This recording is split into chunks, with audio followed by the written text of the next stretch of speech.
Media বন্ধুদেরকে আজকে কৃষ্ণপুরের 29 কৃষ্ণপুরের 3 নম্বর booth, এটা পুরান বাজার কৃষ্ণপুর বলে প্রাক্তন প্রধানের বাড়িতে আমরা আজকে বসেছি।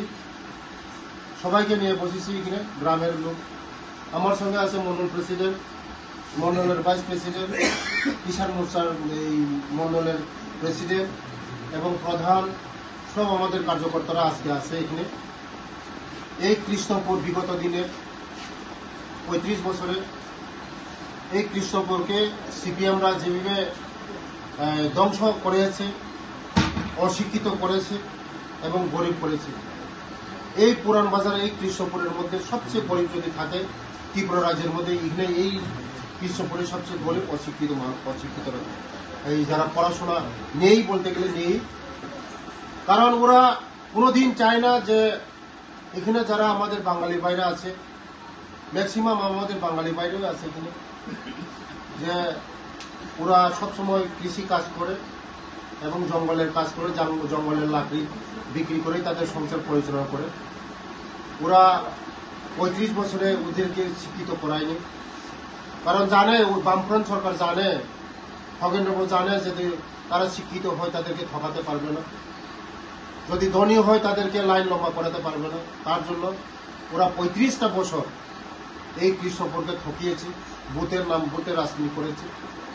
আমি আজকে বসেছি, তাদের সঙ্গে আলোচনা করেছি, শিক্ষা নিয়েই আলোচনা করেছি, বিশেষ করে আমি শিক্ষা নিয়ে আলোচনা করেছি আর বাল্য বিবাহকে নিয়ে।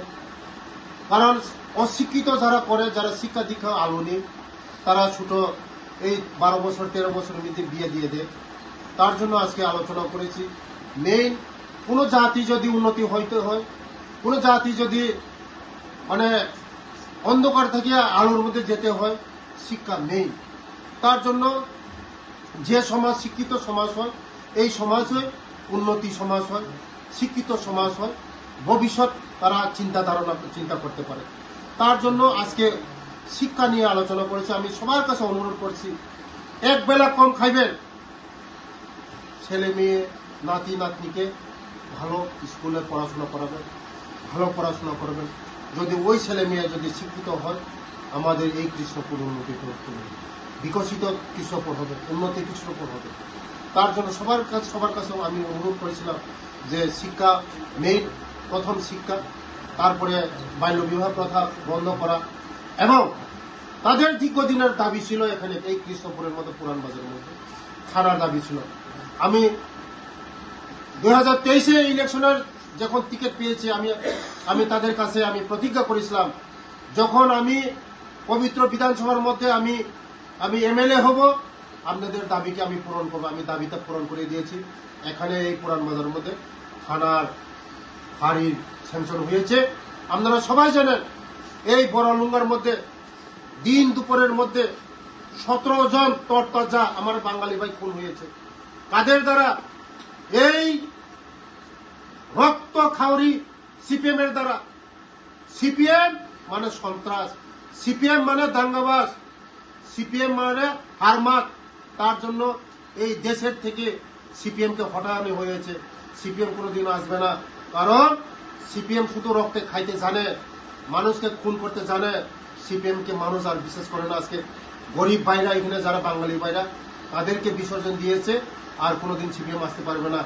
এই কৃষ্ণপুরের জন্য আমি অনেক চিন্তা করেছি।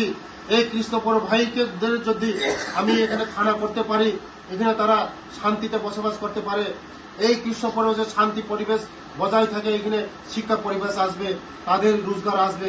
তার জন্য আগামী দিন স্কুলের জন্য আমি চিন্তা করেছি। এখানে তাদের সঙ্গে বসে আগামী দিনের আমি পরিক্রমা করেছি, যারা অশিক্ষিত আছে তাদেরকে শিক্ষিত করার জন্য, বাল্য বিবাহ প্রথা বন্ধ করার জন্য সবাইকে নিয়ে আজকে আলোচনা হয়েছে, ভালো মিটিং হয়েছে। আগামী দিন এটার ফল আমরা পাব। ধন্যবাদ।